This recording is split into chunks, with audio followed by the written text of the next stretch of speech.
Ijma'i. Terima kasih kepada Puan Inun, moderator pada pagi ini, seluruh saf kepimpinan SPAQ, para penaja, para alim ulama, pemimpin masyarakat, para habaib, muslimin muslimat, hadirin hadirat, mudah-mudahan kita semua termasuk dalam kalangan hamba-hamba Allah yang dimuliakan di sisinya pada pagi ini. Amin ya rabbal alamin. Alhamdulillah, pagi ini pertemuan kita kali yang kedua dalam siri kuliah pengajian berkitab kita daripada kitab Al-Kabair. Maksudnya himpunan dosa-dosa besar yang dinyatakan dalam Quran dan hadis. Semuanya ada 76 dosa besar dan kita telah mulakan pengajian berkitab kitab Al-Kabair ini pada hari Rabu 11 Oktober 2023 pada minggu yang lalu bersamaan dengan 25 Rabiul Awal 1445 Hijrah, dan pertemuan kedua kita pada pagi ini kita akan masuk pada perbincangan dosa besar yang kedua, iaitu membunuh manusia, salah satu daripada dosa besar yang diancam dengan ancaman yang cukup dahsyat di hari akhirat kelak. Jadi bagi yang ada kitab, kita buka pada muka surat yang kelima. Dosa besar yang kedua, membunuh manusia. Tajuk kita ni panjang sikit lah sebab ada banyak dalil daripada Al-Quran dan hadis, dan insyaAllah kita cuba bacalah kesempatan yang ada ni. Kalau boleh kita sempat baca semua, kita baca semua. Kalau tak sempat sampai yang kita berhentilah insyaAllah. Dosa besar yang kedua, membunuh manusia. Ada 4 dalil Quran. Kalau boleh kita baca dulu semua dalil Quran, kemudian kita akan lihat maksud-maksudnya insya-Allah. Kemudian kita akan terus kepada dalil hadis. Sebab banyak hari ni, dalil Quran ada 4, dalil hadis pula ada lebih kurang 15. Kita bacalah sesempat yang mungkin. Firman Allah Ta'ala, A'udzu billahi minasyaitonir rajim. وَمَنْ يَقْتُلْ مُؤْمِنًا مُتَعَمِّدًا فَجَزَاؤُهُ جَهَنَّمُ خَالِدًا فِيهَا وَغَضِبَ اللَّهُ عَلَيْهِ وَلَعَنَهُ وَأَعَدَّ لَهُ عَذَابًا عَظِيمًا. Surah An-Nisa ayat yang ke-93. Maksudnya, sesiapa yang membunuh seorang mukmin dengan sengaja tanpa hak, dalam Islam seseorang itu boleh dihukum bunuh tetapi dengan syarat dan ketentuan. Contohnya, seorang itu membunuh orang lain, maka dia dikenakan qisas. Ataupun seseorang yang disebut sebagai muhsan, orang yang pernah kahwin tetapi melakukan zina, dia boleh direjam sampai mati. Ataupun seorang yang murtad dan dia keluar daripada agama Islam setelah diberi kaunseling ataupun peluang bertaubat, dia tetap murtad, maka dia boleh dihukum bunuh. Itu dalam bentuk yang hak. Tetapi sengaja-sengaja membunuh ataupun tanpa sebab yang dibenarkan tadi, maka dia dianggap membunuh manusia, maka Allah mengancam. Maka balasannya ialah neraka Jahannam. Kita tahu neraka Jahannam ini salah satu ciri penghuninya adalah pembunuh. Dalam keadaan dia kekal di dalamnya, lamalah dia berada dalam neraka Jahannam ini, dan Allah murka kepadanya, melaknatnya, serta menyediakan baginya azab seksa yang sangat besar. Ayat ini sudah menggambarkan betapa besarnya dosa membunuh, kerana ada beberapa ancaman. Yang pertama, kita garis bawahkan perkataan neraka Jahannam. Yang kedua, dia kekal dalam neraka Jahannam. Yang ketiga, Allah murka padanya. Yang keempat, Allah melaknatnya. Dan yang kelima, Allah sediakan azab seksa yang sangat besar. Ada 5 ancaman di dalam satu ayat kepada satu pelaku dosa, iaitu pembunuh tanpa jalan yang dibenarkan dalam agama. Itu dalil yang pertama. Dalil yang kedua, ayat ni panjang sikit. Kalau boleh para jemaah pun turut sama kita baca ayat Quran dalam kitab kita ni untuk kita kutip pahala bacaan Al-Quran. وَالَّذِينَ لَا يَدْعُونَ مَعَ اللَّهِ إِلَهًا آخَرَ ولا يقتلون النفس التي حرم الله إلا بالحق ولا يزنون ومن يفعل ذلك يلقى أثاما يضاعف له العذاب يوم القيامة ويخلد فيه مهانا إلا من تاب وآمن وعمل عملا صالحا فأولئك يبدل الله سيئاتهم حسنات وكان الله غفورا رحيما. Muka surat yang ke-6. Surah yang kita baca tadi dari Suratul Furqan ayat 68 hingga 70. Maksudnya,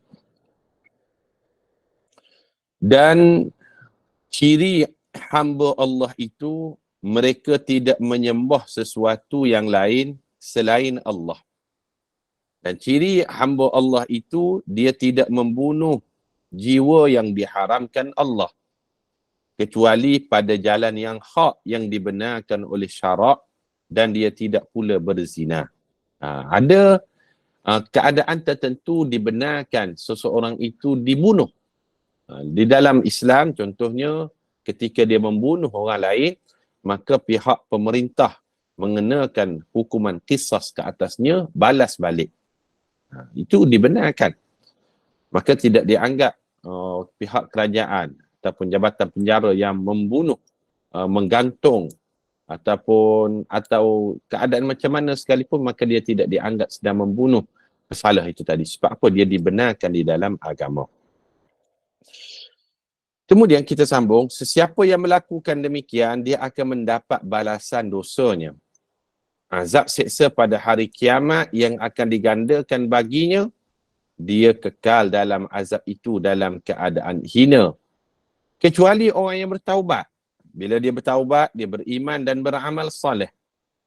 Maknanya kalau sekalipun dia pernahlah melakukan apa-apa dosa sekalipun termasuk membunuh, bila dia bertaubat, beriman dan beramal soleh, maka kata Allah, itulah golongan yang digantikan kesalahannya dengan kebaikan oleh Allah. Maka Allah mengampunkan lagi, Maha mengasihani.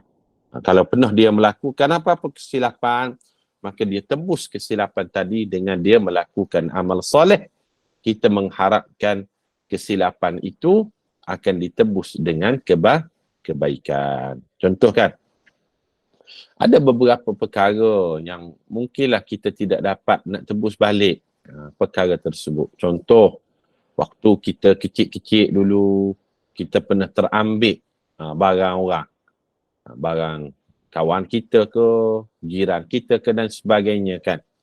Seolah-olah dia mencurilah, ala istilah dia. Dan sekarang ni kita sedar perbuatan itu salah. Jadi macam mana kita nak bayar balik kesilapan tadi? Kita nak cari orang yang pernah kita ambil haknya, mungkinlah sekarang kita tak jumpa dah.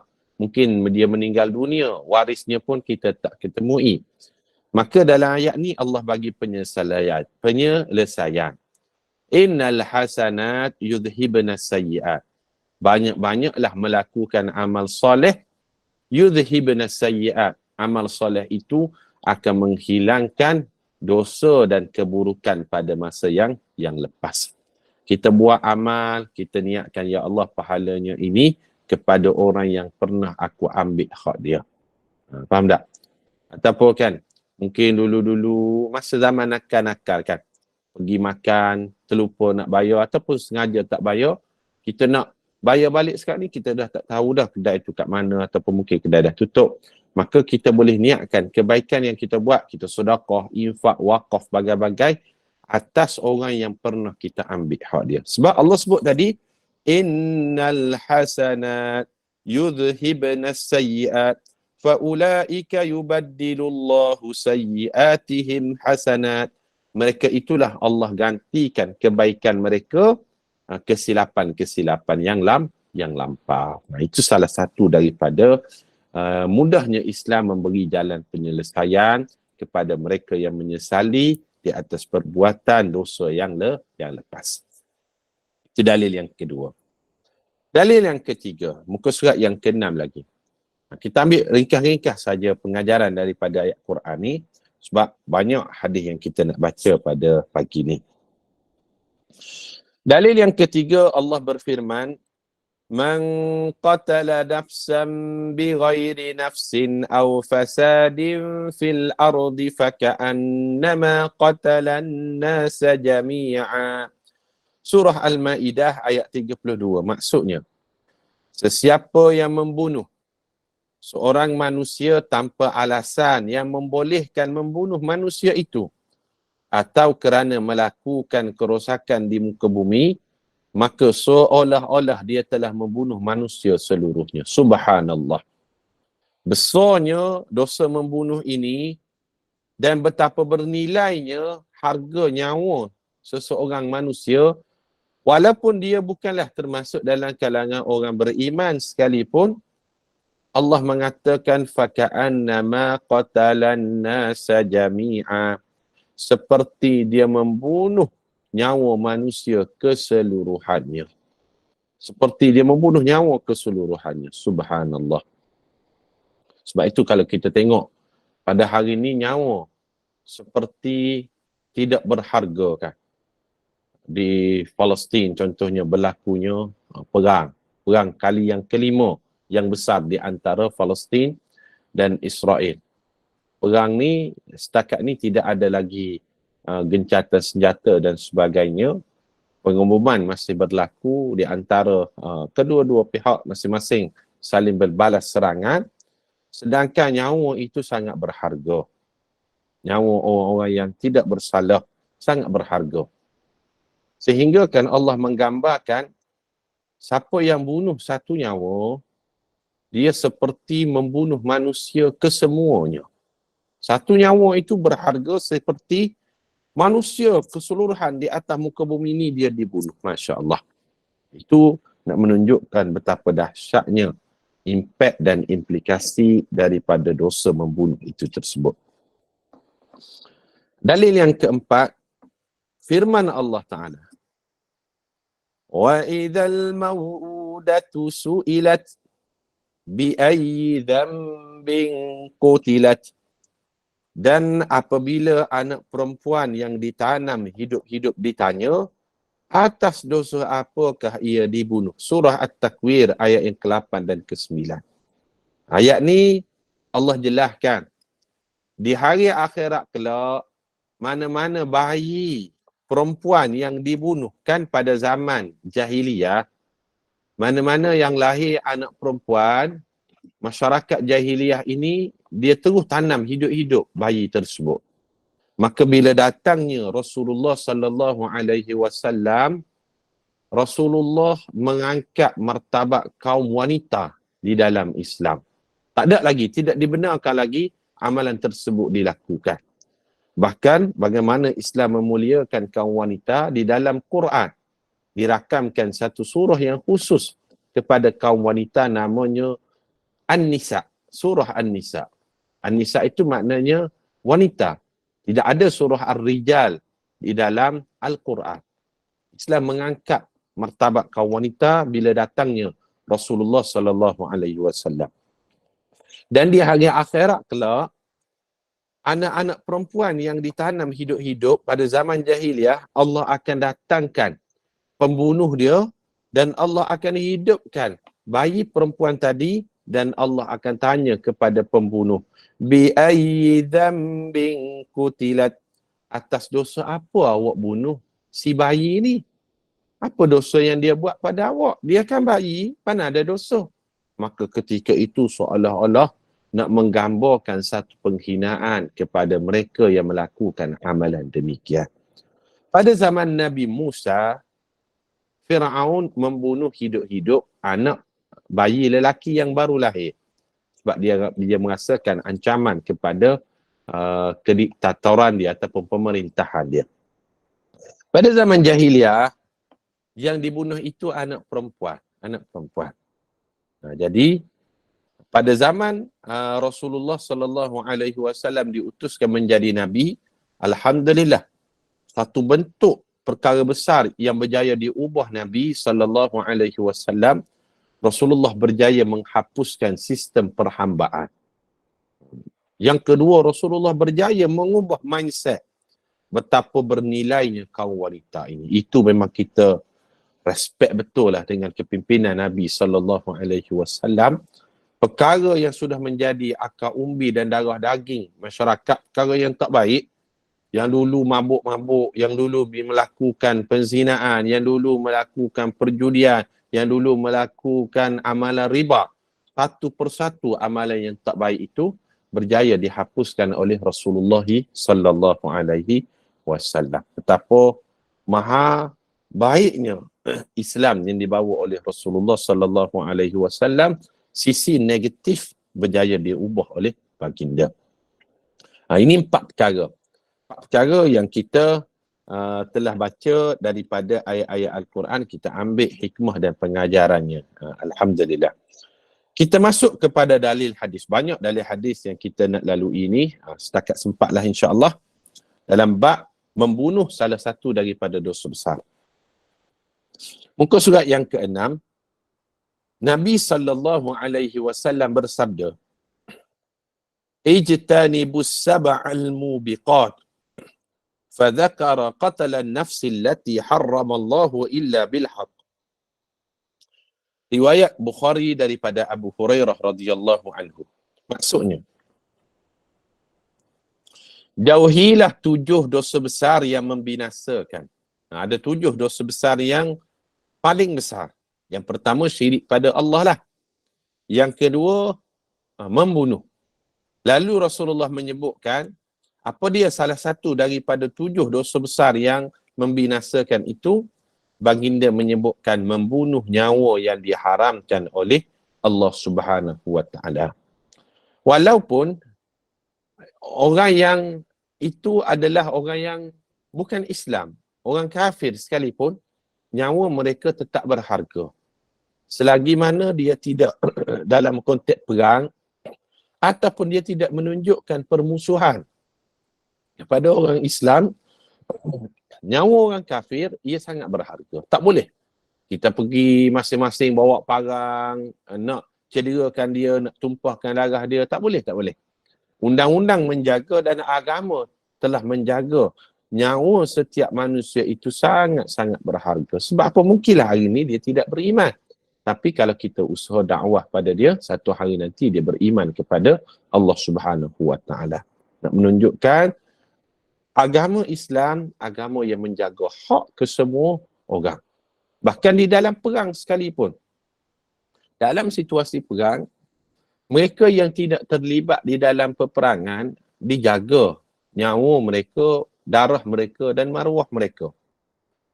Mungkin dia ni tak terlibat dengan peperangan. Dia orang tua contohnya, ataupun kaum wanita, ataupun kanak-kanak, ataupun orang yang sedang beribadah, ataupun paderi-paderi yang mana dia tidak terlibat dalam peperangan, maka tidak boleh kita membunuhnya sewenang-wenang, hatta di dalam konteks perang sekalipun. Kerana Islam meletakkan nilai nyawa itu sangat berharga. Mungkin dia bapa kepada anak-anak, kalau dibunuhnya maka anak menjadi yatim. Mungkin dia pencari rezeki dalam keluarganya, kalau dibunuh sewenang-wenangnya maka terputuslah pencarian rezeki bagi keluarga tersebut. Maka di dalam Islam, hubungan menumpahkan darah ini sangat dititik beratkan. Maka diletakkan membunuh dosa besar yang kedua selepas mensyirikkan Allah Subhanahu wa taala. Berbeza dengan kalau kita tengokkan pihak Israel, Zionis.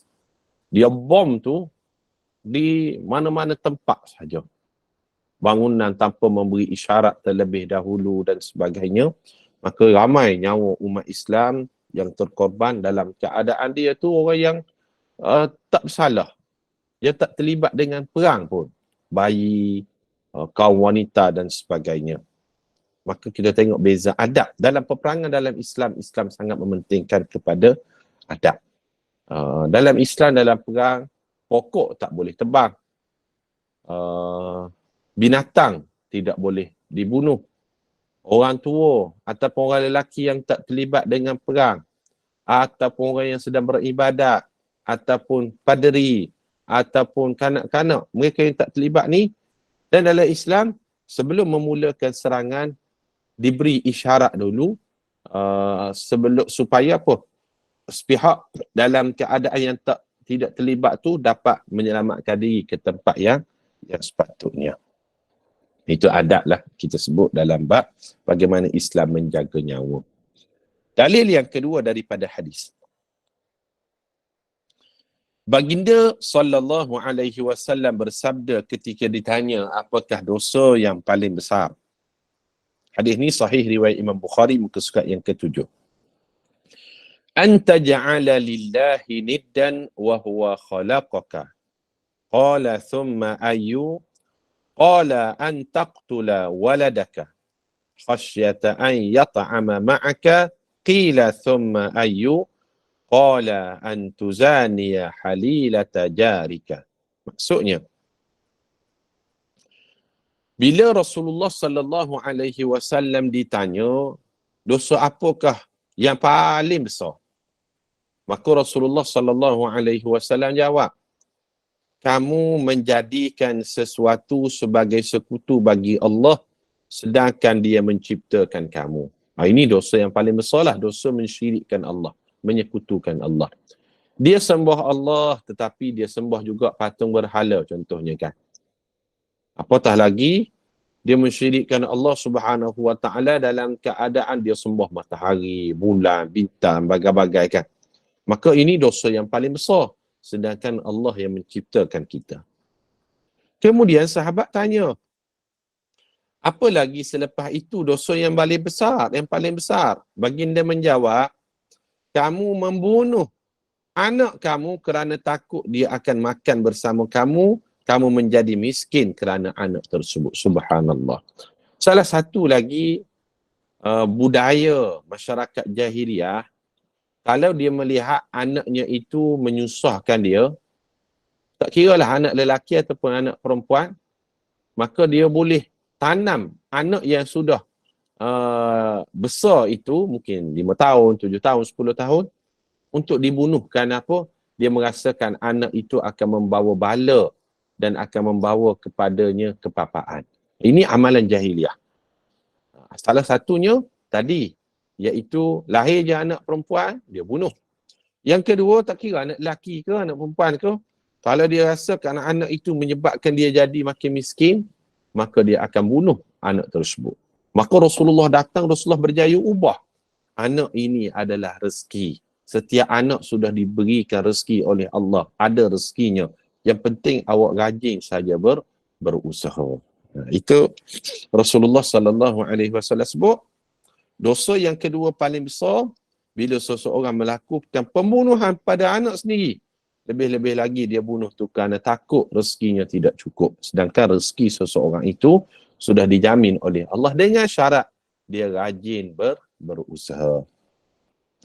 Qila thumma ayyu. Kemudian sahabat tanya lagi, apa lagi dosa besar sesudah itu?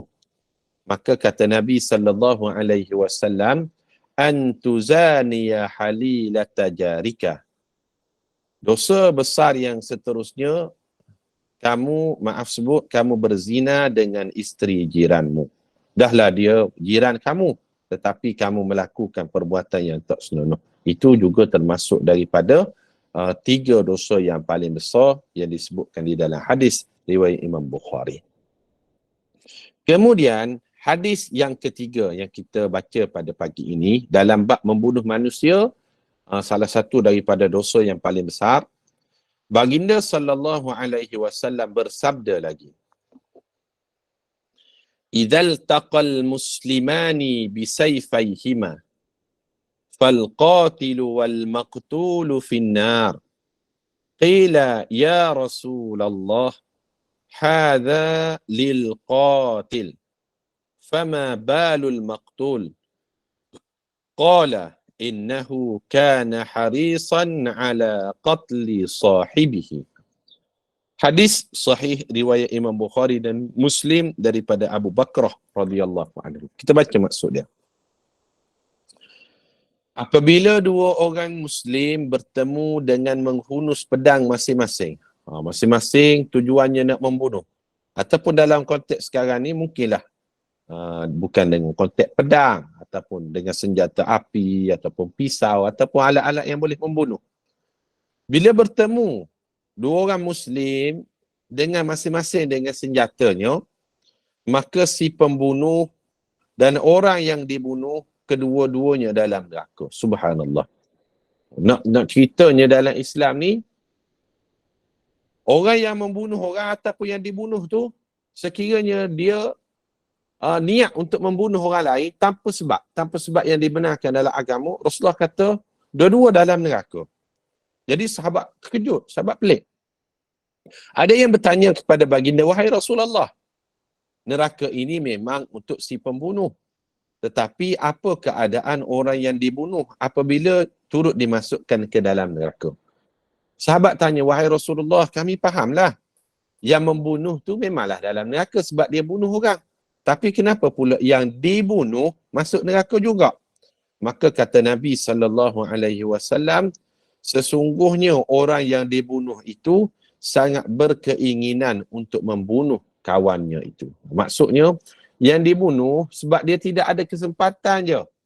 Yang menyebabkan dia tidak sempat membunuh kawannya. Kalau dia ada kesempatan, pasti juga dia melakukan pembunuhan tu tadi. Maka, oleh kerana dia berniat untuk membunuh kawannya, maka kedua-duanya, kata Nabi SAW, akan berada di dalam neraka Allah Subhanahu wa Ta'ala. Nah, itu hadis yang ketiga yang kita bacakan dalam bab membunuh termasuk daripada dosa besar. Maknanya dua-dua lah. Jangan mulakan perkara yang menyebabkan perkara demikian. Kemudian muka surat yang ke-8. Baginda SAW bersabda, La yazalul mar'u fi fushatin min dinihi ma lam yatanadda bidamin haramin. Riwayat Al-Hakim daripada Ibnu Umar radhiyallahu anhu. Maksudnya, seseorang itu masih berada dalam lingkungan agamanya selagi tidak menumpahkan darah yang haram baginya membunuh seseorang tanpa hak. Maksudnya di sini, seseorang itu akan dijaga oleh agama selagi mana dia tidak tumpahkan darah orang lain dengan membunuh. Maknanya, dia berada dalam pelindungan agama. Agama jamin dia. Agama pelihara dia. Islam jaga seseorang. Tetapi apabila dia melakukan pembunuhan pada orang lain, maka sudah tidak ada jaminan agama pada dirinya. Itu maksud hadis tersebut. Selagi mana dia jaga darah orang daripada ditumpahkan, Islam akan jaga dirinya. Tapi kalau dia dah tumpahkan darah orang lain, dia membunuh orang lain, maka ketika itu tidak ada lagi perlindungan dalam Islam, maka dia akan dikenakan dengan hukuman qisas. Qisas ni macam mana Ustaz? Balas balik. Kalau dia bunuh, akan dibalas bunuh. Cumanya, di dalam perundangan negara kita ni, kalau seseorang itu membunuh dengan pisau contohnya, tetapi cara membunuh dikenakan kisah itu, dia tidak dikenakan pisau lah. Dibunuh juga, tetapi dia digantung sampai mati. Sebab dalam bentuk kajian dan sebagainya, dia lebih cepat. Seseorang itu dalam keadaan bila dia gantung, dia dipatahkan lehernya itu, jadi nyawanya cepat. Ada satu lagi kaedah, iaitu kaedah pancung. Ini kaedah di dalam Islam, tetapi tidak diamalkan ketika melakukan hukuman qisas kepada mereka yang melakukan pembunuhan. Itu dalil yang keempat. Dalil yang kelima, Rasulullah SAW bersabda, hadis ini riwayat Imam Bukhari dan Muslim. La tarji'u ba'di kuffara yadribu ba'dukum riqaba ba'di. Janganlah kamu kembali menjadi kafir selepas kewafatanku dengan saling berbunuhan di antara kamu. Rasulullah pesan ni. Sebab sebelum Rasulullah dilantik jadi Nabi, nyawa ni tak berharga. Seseorang tu boleh bunuh orang yang tak bersalah. Kalau dia rasa dia nak pancung, dia pancung gitu je. Tapi bila Rasulullah datang, Rasulullah meletakkan kemuliaan dan nilai yang tinggi pada nyawa dan harga diri seseorang. Dan Rasulullah pesan, janganlah kamu selepas aku wafat, kamu kembali kepada perbuatan yang dulu, amalan jahiliah yang dulu, iaitu kamu saling berbunuhan antara masing-masing. Dan Alhamdulillah, dakwah Nabi itu sampai pada kita, kita mengakui betapa besarnya jasa Nabi dengan memberi kefahaman bahawasanya bernilainya nyawa seseorang manusia walaupun dia bukanlah termasuk dalam kalangan orang yang beriman sekalipun. Kita pelihara semua supaya kita boleh hidup dalam keadaan bermasyarakat aman dan damai. Dalil yang ke-6 daripada hadis.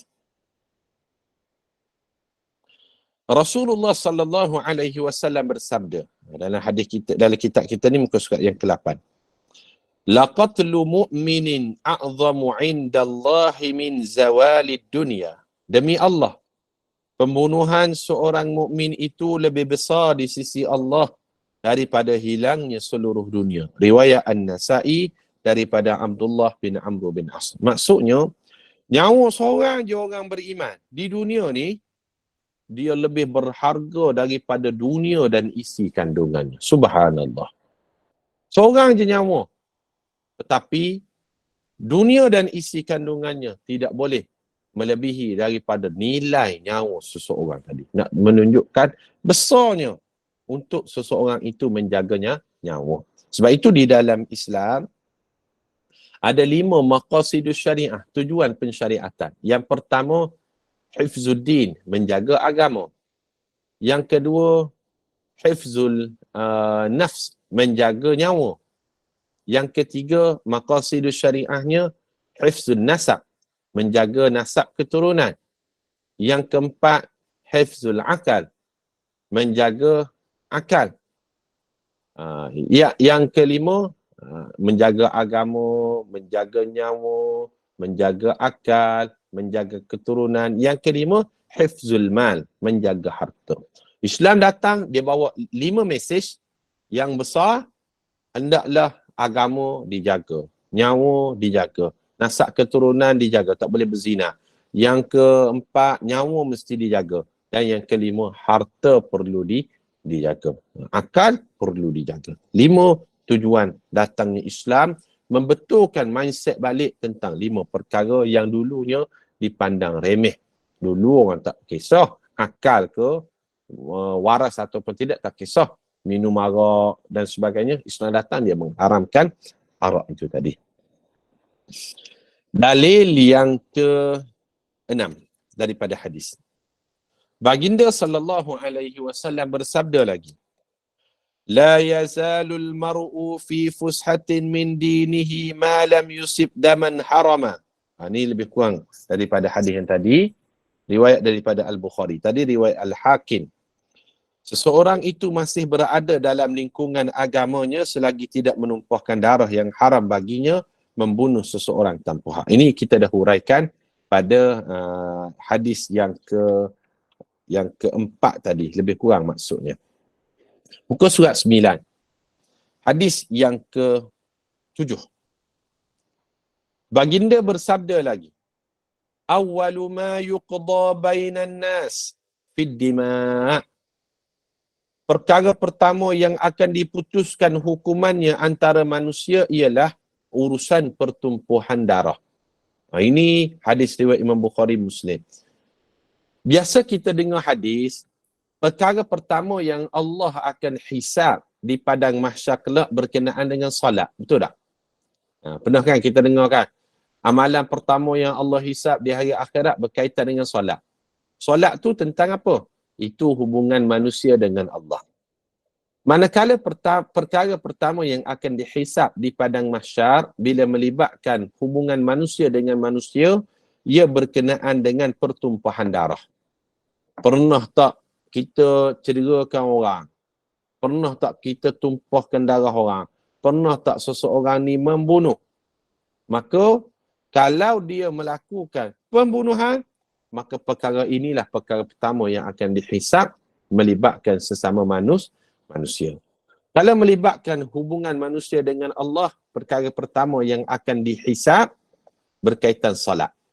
Dan bila melibatkan hubungan manusia dengan manusia, perkara pertama yang akan dihisab berkaitan dengan darah itu. Ini hadis yang ke-8. Yang ke-berapa ni? Yang ke-8 daripada kitab kita. Hadis yang ke-9. Rasulullah sallallahu alaihi wasallam bersabda, hadis riwayat Imam Bukhari, akbarul kabair al-isyraku billah wa qatlun nafsi wa uququl walidain wa qawlu zur au qala wa syahadatu zur.